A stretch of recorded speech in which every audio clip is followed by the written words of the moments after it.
Carter family, Carter gang, what it do, man?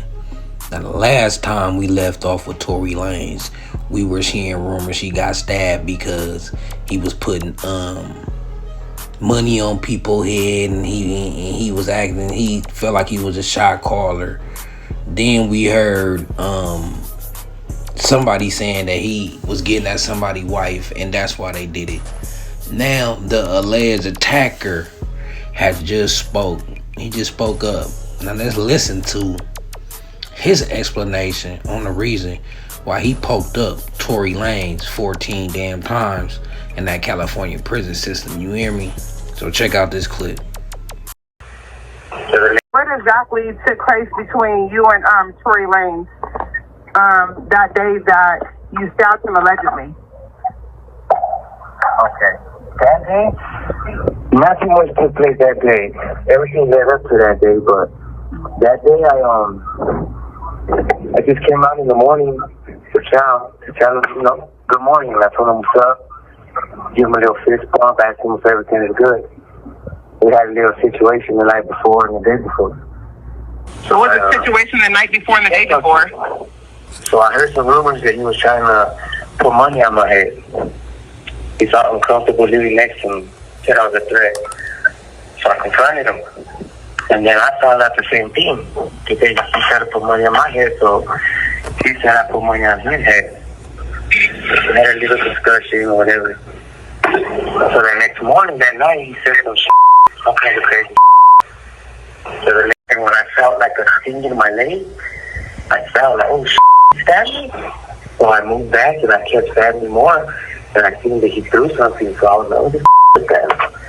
So I just kept going. After he was yelling, help, screaming, please help me. I just picked him up in that safe position and said, like, look at me.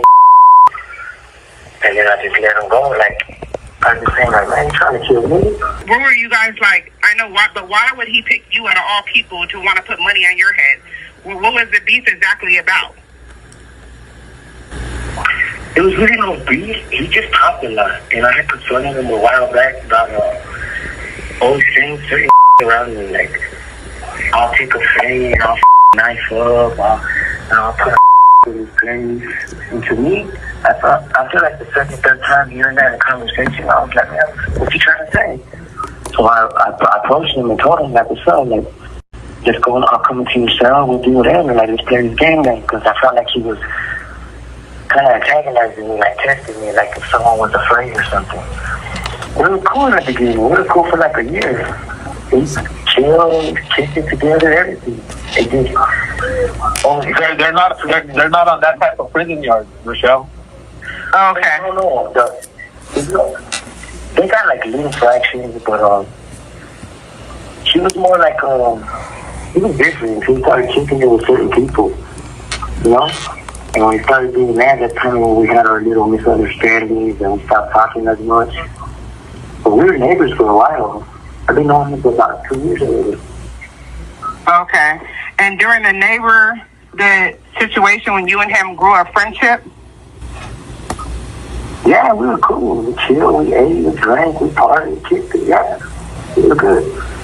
How much did the guy tell you that he paid to have you killed to get off the yard? Oh, he said double whatever I was offering, but I never made that offer.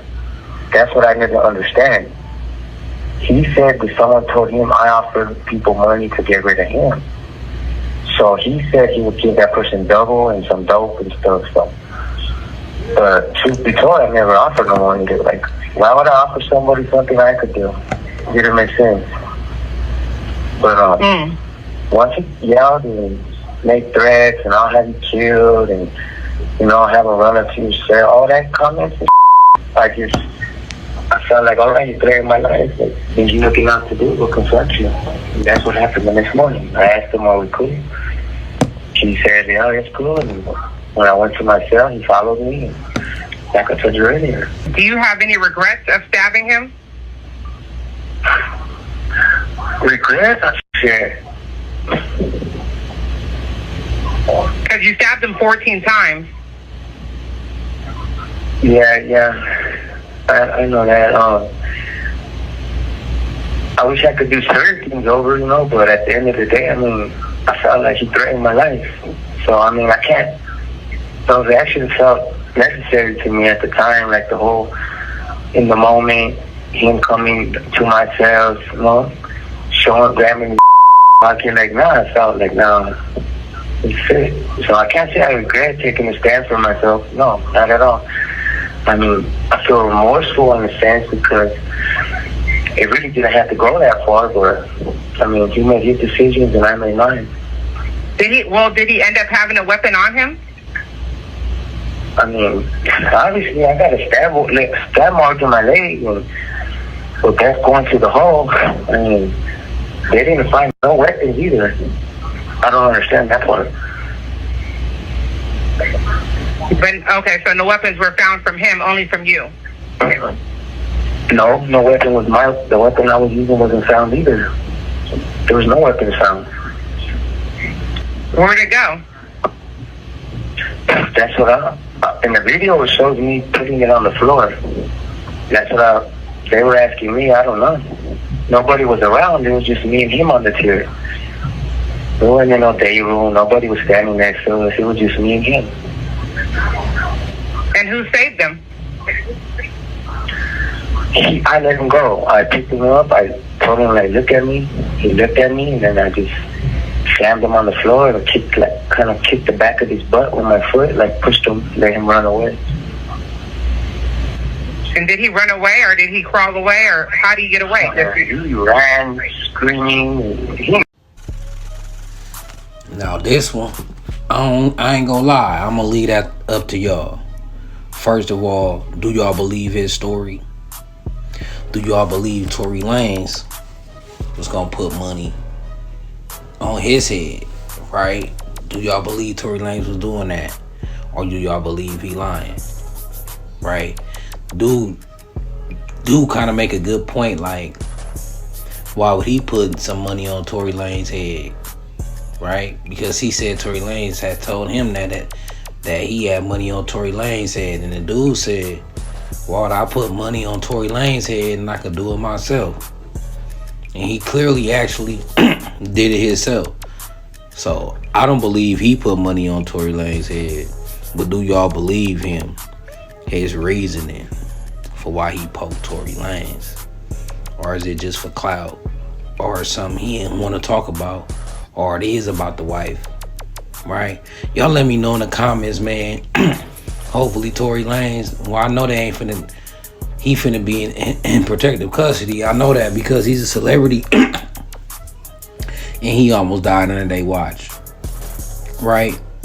So let's hope Tory Lanez make it up out of there. It seemed like it wasn't a gang incident, it wasn't no race thing. It seemed like him and this dude was once friends. It turned bad.